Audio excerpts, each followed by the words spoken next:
I've just spent the last few hours hands-on with every new iPhone.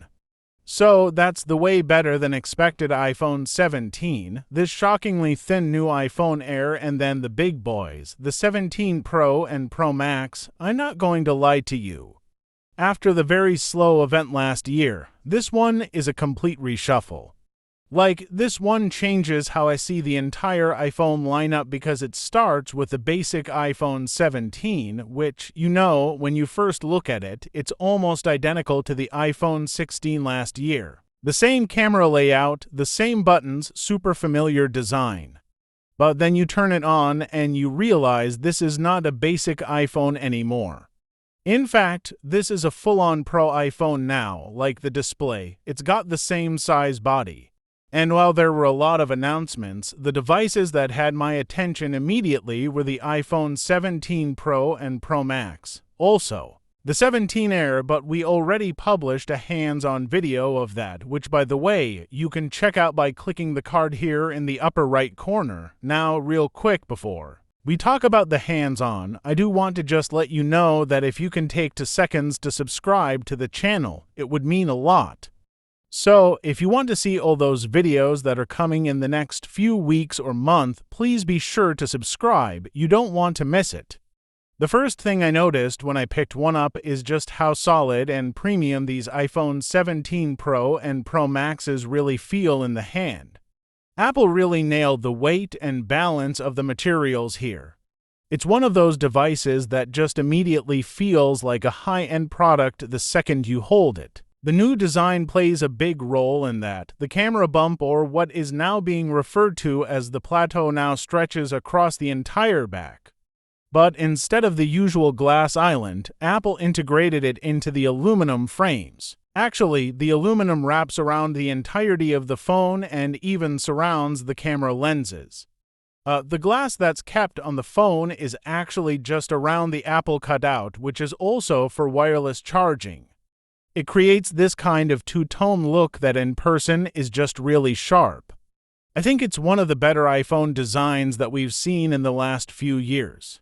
Now, the displays are still the same size as last year's iPhone 16 and 16 Pro Max, so it's 6.9 in or 6.3, but Apple made an upgrade here to the display with a new anti-reflective coating that not only cuts down on glare and reflections, but also makes the glass to X more scratch resistant.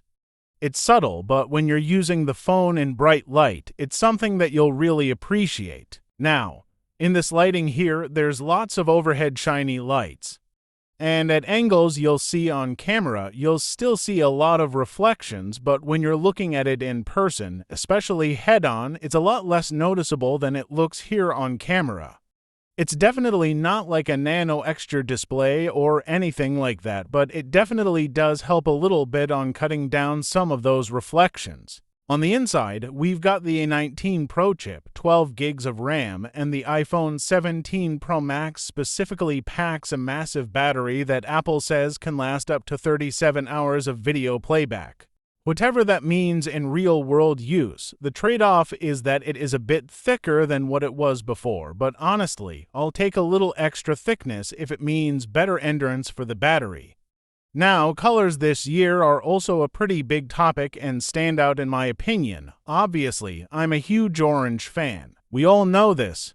I think you're sick of me saying that, but Apple finally delivered with a Pro model that is actually very bright and vibrant. This orange finish looks fantastic to me. Now, the new dark blue color, I think also looks really nice, but there's a new wrench thrown into the whole mix. There's no darker color, but instead there's a new silver that has kind of a silver and white to-tone look that I honestly really enjoy. But yeah, there's a lot of good colors this year. I'm surprised that there's no darker like space black option. That was a little bit of a shock, but all 3 colors to me are really nice. Now, camera-wise, you've got a 48-megapixel sensor across the board, with the big story being the 48-megapixel telephoto lens that now offers up to 8x optical zoom, which is the equivalent of a 200mm lens. That's a huge jump in versatility. You also get that 18 megapixel center stage front-facing camera, which has a lot of cool tricks up its sleeve.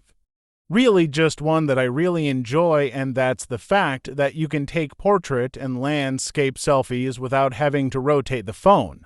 Thanks so much for watching. I look forward to seeing you around in the next.